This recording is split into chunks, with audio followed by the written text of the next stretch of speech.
Welcome to the tutorial on tips for using the Fruity Slicer.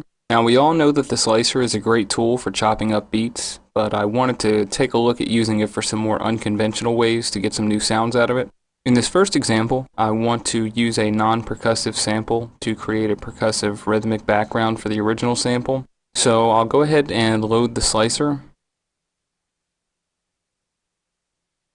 And then what we need to do is load a sample, and I've got one here. And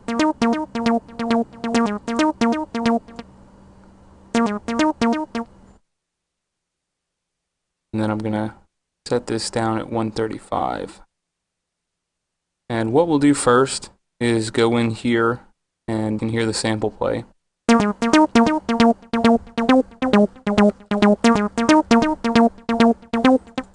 To begin with, I'm going to go through and remove all these little notes in between. We're doing this just to clear out some unnecessary noise. And then I'm going to go through and select all the notes and we'll move them over. Also, I've got the snap selector set at a quarter step, and I'm just going to drag all of the notes so that they just take up a quarter. So I'll go ahead and play that.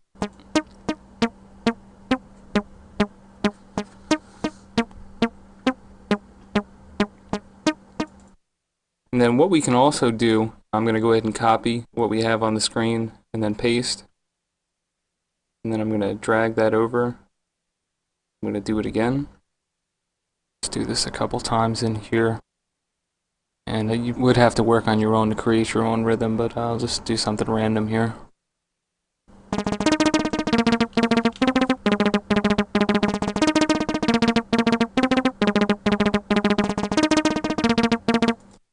And then I'm going to go through and select everything that's not on this first hit here.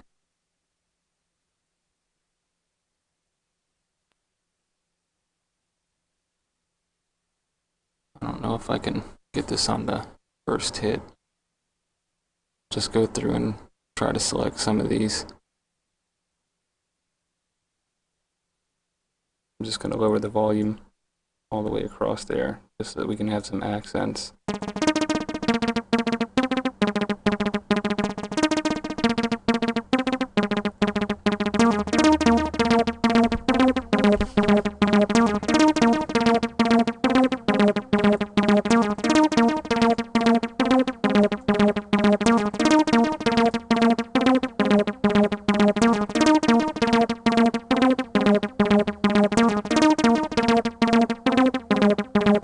So this gives a little bit more spice to the original sample.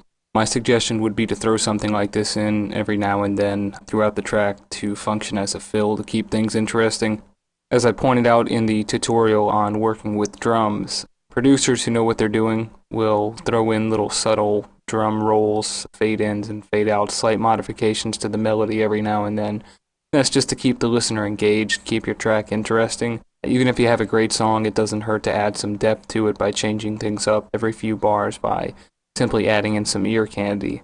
And also, this method works great because we're using the same sample for each, so you can mix things together as well. An idea might be to take different elements from different parts of the song and have them pop in and out in different places. Another way that we can use the slicer is to use the arpeggiator function and adjust what chord is being played. To do this, I'm going to reload. Just go ahead and take that out. I'll go back in here. And this time I'm going to look for a drum sample. Let's see. Let me see. Actually, I'll go here.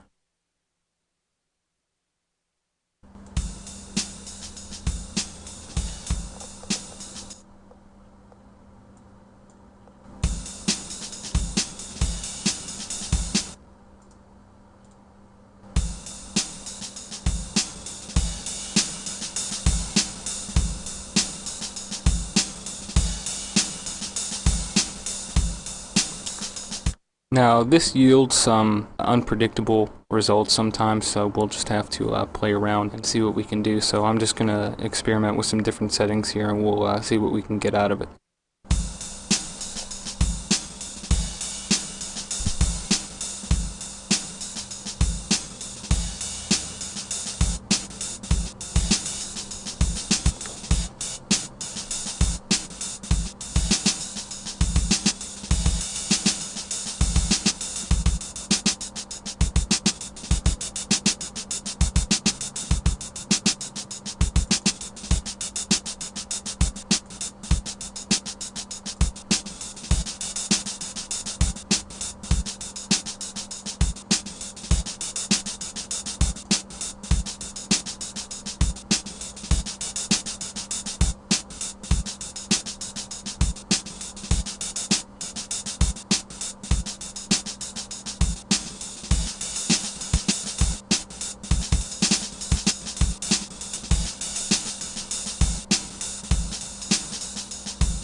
So we saw how just using the arpeggiator gave us some totally new beats. And again, this was what I was talking about before, something that might be cool to use as a fill with some effects on it every now and then throughout the track or for a breakdown. But again, it's something that you have to experiment with because the arpeggiator isn't something that's supposed to be used for arpeggiating the slicer, but again, it can yield some kind of neat results. You just have to play around with it on your own, with your own samples.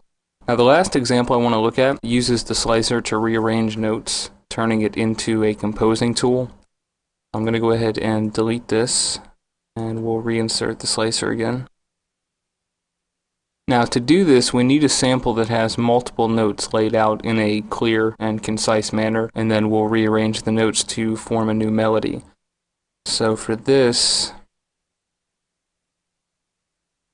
let's see, I had a sample here.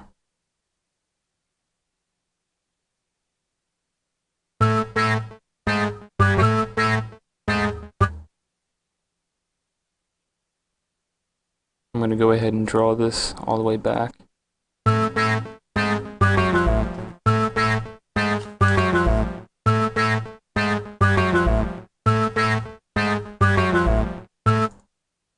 Now what I want to do is copy and paste this so that we have it on here twice, and then we'll work with this second set. Now as I play this example, I'm going to be moving around notes here from this second set and see if we can rearrange this in some sort of usable fashion.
So in that example, we saw how moving around a couple notes can form a new melody.